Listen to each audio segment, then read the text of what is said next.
Pernahkah kita merasa hidup di dunia yang semakin absurd?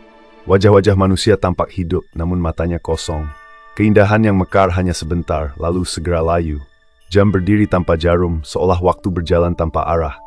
Balon-balon warna-warni pecah dalam keheningan, dan jutaan orang menatap layar yang tak menyampaikan apapun. Inilah dunia yang dipenuhi suara, namun semakin kehilangan makna. Inilah dunia kesunyian sejati, the sound of silence.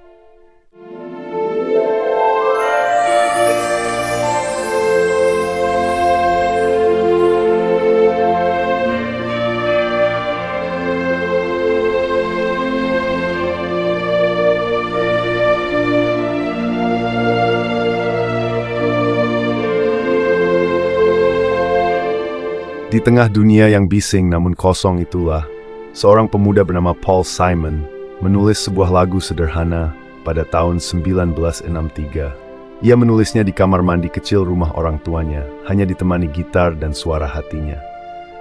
Dari kesunyian itu lahirlah kata-kata, "Hello darkness, my old friend." Awalnya lagu ini gagal. Saat pertama kali dirilis bersama Art Garfunkel, hampir tidak ada yang mendengarkan. Ironisnya, The Sound of Silence benar-benar tenggelam dalam kesunyian. Namun tanpa sepengetahuan mereka, versi remix lagu ini diputar di radio dan tiba-tiba meledak. Lagu ini menjadi suara sebuah generasi yang gelisah, yang merasa terasing di tengah hiruk-pikuk modernitas. Liriknya sederhana, namun menyimpan kedalaman. Ia berbicara tentang kesunyian yang bukan hanya diam, melainkan hampa makna. Tentang manusia yang sibuk berbicara, namun tak saling mendengar. Tentang dunia yang disinari lampu neon, cahaya buatan, namun kehilangan terang sejati. Tentang ribuan orang yang menyembah layar, simbol dari budaya yang menggantikan kebenaran dengan ilusi.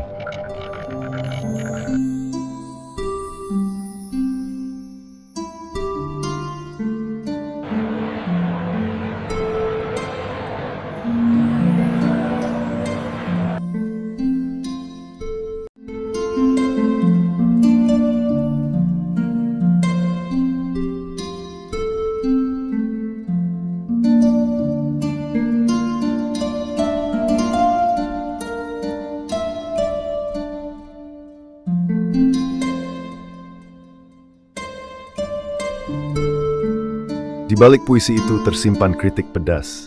Simon dan Garfunkel menyindir masyarakat yang ramai berbicara, tetapi tak pernah benar-benar berkomunikasi.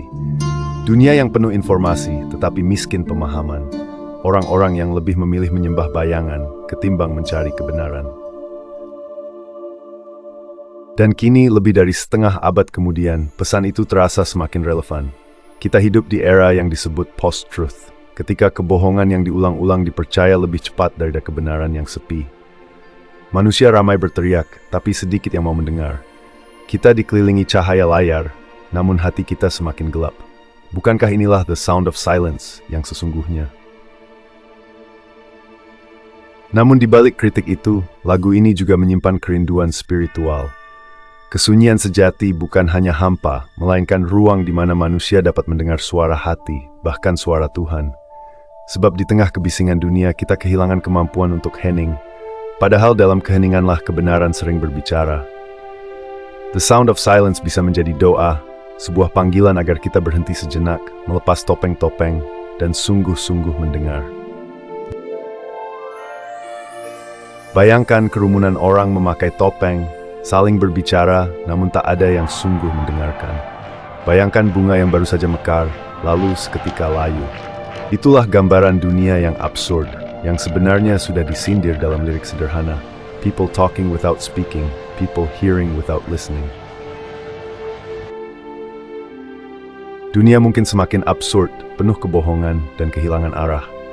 Tetapi justru di sanalah suara hening memanggil. Pertanyaannya, apakah kita mau berhenti sejenak, diam, dan mendengarkan? Mungkin keselamatan dunia justru dimulai dari kesediaan kita untuk mendengar dalam diam. Karena di balik sunyi ada kebenaran yang abadi. Itulah pesan abadi dari The Sound of Silence. Keheningan bukan sekadar ketiadaan suara, tetapi ruang yang membuka hati untuk mendengar suara batin, bahkan suara Tuhan. Dalam kesunyian, manusia bisa jujur pada dirinya sendiri dan menemukan arah di tengah kegelapan. Itulah mengapa lagu ini tidak pernah lekang oleh waktu. Ia berbicara tentang kebutuhan terdalam manusia untuk menemukan kebenaran di balik kesunyian.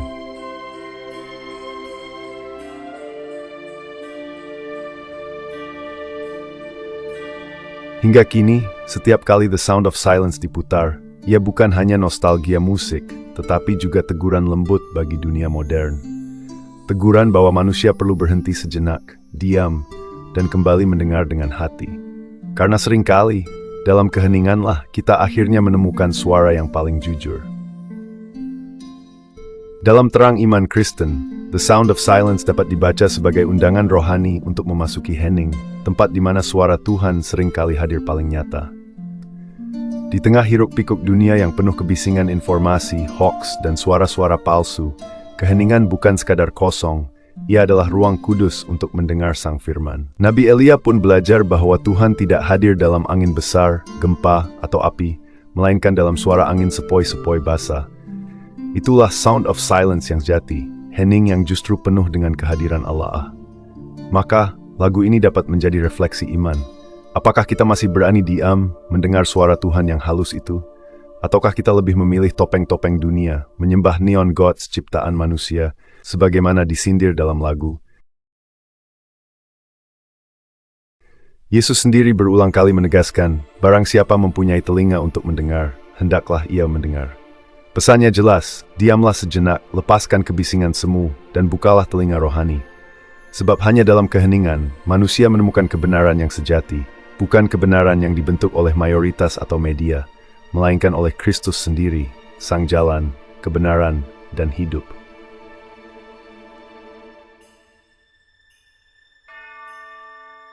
Demikian tayangan refleksi spiritual Journey of Indonesia kali ini. Semoga ada manfaat yang bisa diperoleh dan diendapkan. Jangan lupa komentarmu, like dan subscribe. Matur nuwun.